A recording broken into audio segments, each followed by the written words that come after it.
Hi friends, நான் போன வாரம் திண்டுக்கல் மாவட்டத்துக்கு போயிருந்தேன். நான் போகும்போது என்ன நினைச்சிட்டு போனேன்னா, அங்க இருக்க விவசாயத்தை பத்தி நம்ம கொஞ்சம் கத்துக்கலாம், அதை பத்தி கொஞ்சம் வீடியோ எல்லாம் எடுத்து போடலாம் அப்படின்னு நினைச்சிட்டு போனேன். ஆனா அங்க போனதுக்கு அப்புறம் பார்த்தா விவசாயமே அங்க இல்லாத மாதிரி இருக்கு. நான் போன ஏரியால விவசாயம் அப்படிங்கிறது பாக்குறதுக்கு ஒரு பெர்சன்டேஜ் தான் இருக்கும்னு நினைக்கிறேன். கொஞ்சம் ஏரியால கடலை போட்டிருந்தாங்க, கொஞ்சம் ஒரு 20 சென்ட் இருக்கும்னு நினைக்கிறேன் கடலை போட்டிருந்தாங்க. அதுக்கப்புறம் கொஞ்சம் ஒரு 20-30 சென்ட்ல ஒரு ரோஜா பூ நட்டு இருந்தாங்க, ரோஜா செடி.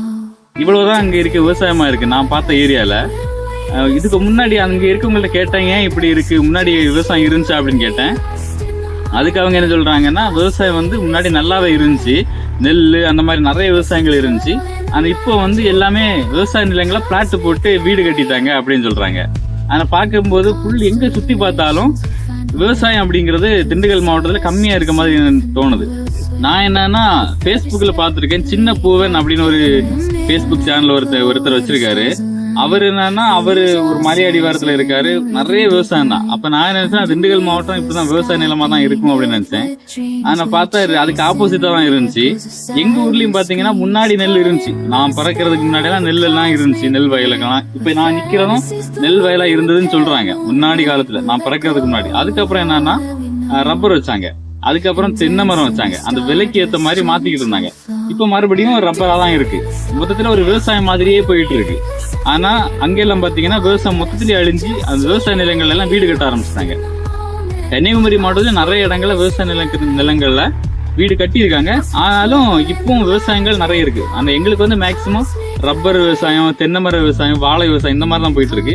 நெல் எங்க ஊர்ல ஆதி காலத்துல அழிஞ்ச மாதிரி, நான் சின்ன பிள்ளையா இருக்கும்போதே இல்ல.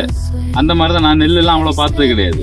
அதுக்கு முன்னாடி அழிஞ்சு போச்சு. ஆனாலும் ரப்பர், தென்னை மரம் அப்படின்ட்டு வேற வேற விவசாயங்கள் போயிட்டு தான் இருக்கு. திண்டுக்கல் மாவட்டத்துல இருந்து இந்த வீடியோ யாராச்சும் பாக்குறீங்கன்னா, உங்க ஊர்ல விவசாயம் குறையுதா இல்ல அப்படிதான் நல்லபடிதான் இருக்கா, இல்ல நான் பார்த்த ஏரியால மட்டும்தான் அந்த மாதிரி விவசாயம் கம்மியா இருக்கா அப்படிங்கறத நீங்க கமெண்ட்ல சொல்லுங்க.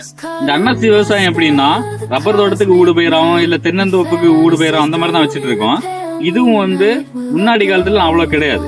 இப்பதான் இந்த அன்னாசி விவசாயம் கொஞ்சம் நிறைய பெரிய அளவுல பண்ணிட்டு இருக்காங்க. முன்னாடி காலத்துல இது வேலிக்காக பயன்படுத்தி இருந்தாங்க அந்த அன்னாசி செடியை.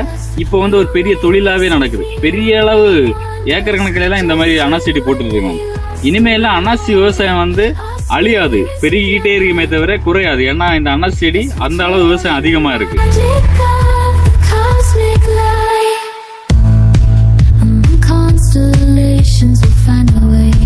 Through the celestial symphony we'll sway. With every step we leave our cares. In the midnight glow where the stars align, we lose ourselves in the rhythm divine. Underneath the sky painted with dreams, we're chasing the echoes of silent screams. Caught in the spell of the cosmic night, where fantasies bloom in the pale moonlight. We'll let go of all that we know and dance in the stardust gentle flow. Dancing in the stars.